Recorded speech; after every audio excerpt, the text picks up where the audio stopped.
Olá, meu nome é Thiago Lima, sou estudante de Direito da Universidade de Brasília e essa é uma rápida apresentação do meu projeto de iniciação científica realizado no âmbito do Programa de Iniciação Científica da UNB.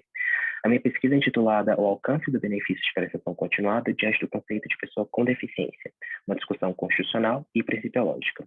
E essa pesquisa foi orientada pela professora doutora Érica Fernandes Teixeira. Bem, a deficiência não precisa ser um obstáculo para o sucesso. Foi dessa forma que o professor Stephen Hawking, astrofísico e pessoa com esclerose lateral amiotrófica, iniciou o preâmbulo do Relatório Mundial sobre Deficiência de 2011, um relatório produzido pela Organização Mundial de Saúde e pelo Banco Mundial. Conforme dado apresentado por esse emblemático relatório, há mais de 1 bilhão de pessoas que vivem com algum tipo de deficiência, o que representaria cerca de 15% da população mundial com base nas estimativas de 2010 da população global. Assim, apesar de um momento que estamos vivendo atualmente ser orientado pelo paradigma dos direitos humanos, o que compreende a construção de um novo cenário de conquista para essas pessoas, nem sempre foi assim. Conforme a professora Flávia Piovesan, a construção dos direitos humanos das pessoas com deficiência pode se dividir em 4 eras. A era da intolerância, momento que a deficiência era vista como impureza, um pecado, um castigo divino. A era da invisibilidade das pessoas com deficiência. A era orientada pela ótica assistencialista, em que a pauta se assentava na perspectiva médica e biológica, e a era orientada pelo paradigma dos direitos humanos, que é a nossa atual. Com isso, o interesse por essa pesquisa nasceu com as inquietações vivenciadas enquanto estagiário em ofício previdenciário, na DPU, assim como também no âmbito acadêmico, nas articulações juntos aos movimentos sociais das pessoas com deficiência. Essa pesquisa examina, então, no contexto contemporâneo da ciência social brasileira, o conceito de pessoa com deficiência recepcionado pela Lei Orgânica da Ciência Social, a fim de se verificar se o conceito adotado é suficiente para que o benefício de prestação continuada, o BPC, alcança efetivamente as pessoas com deficiência.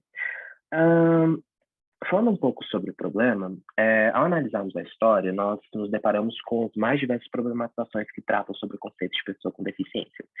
Por isso, no contexto atual, a questão que se afigura é: o conceito atual de PCD, adotado pela LOAS, está em consonância com a Constituição Federal e com o princípio da dignidade da pessoa humana, de modo a garantir o alcance daqueles que requerem, aqueles que necessitam do BPC? Em relação à metodologia, o estudo foi realizado dentro da abordagem qualitativa. Então, portanto, adotou-se o procedimento de coleta de dados, ao passo que se empregou as técnicas de estudos em doutrinas especializadas, artigos científicos que tratam do tema, e também fontes primárias, os fundamentos constitucionais e infraconstitucionais. Em relação aos resultados e à conclusão, o BPC é um benefício garantido pela Constituição Federal, no valor de um salário mínimo, destinado à pessoa com deficiência ou idoso que comprovem não possuir meios de prover a própria manutenção de tê-la provida pela sua família. Com isso, com a ratificação, melhor dizendo, da Convenção sobre os Direitos das Pessoas com Deficiência, e o advento também do Estatuto da Pessoa com Deficiência, foi inserido no ordenamento jurídico um novo conceito de pessoa com deficiência, alterando assim aquela definição prevista na lei orgânica reguladora do BPC. Então, os resultados encontrados sugerem que, após a Convenção Internacional, aprovada pela ONU em 2006 e ratificada pelo Brasil, houve uma constante evolução do conceito de pessoa com deficiência adotado pelo ordenamento jurídico, impactando, ao mesmo tempo, os instrumentos de classificação e a valoração da deficiência. Porém, apesar das significativas mudanças, ainda são necessários alguns ajustes a fim de que os direitos das pessoas se materializem plenamente. Ainda assim, a Convenção foi o primeiro tratado internacional de direitos humanos aprovado nos termos do artigo 5º, parágrafo 3º da Constituição Federal, possuindo status de emenda constitucional. Então, a equivalência à emenda constitucional implica a constitucionalização do conceito de pessoa com deficiência, o que é super interessante.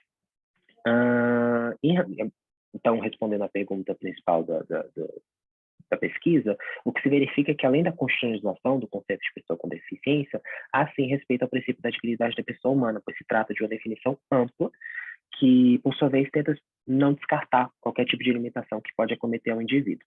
No entanto, mesmo que o conceito apresente uma perspectiva inovadora, ao menos do ponto de vista formal, porque rompe com a conservadora lógica da biomedicina, ainda é necessário que sejam feitos alguns ajustes a fim de que os direitos dessas pessoas com deficiência se materializem plenamente, e, além disso, para fins de reconhecimento do direito ao benefício assistencial. Bem, é isso. Obrigado.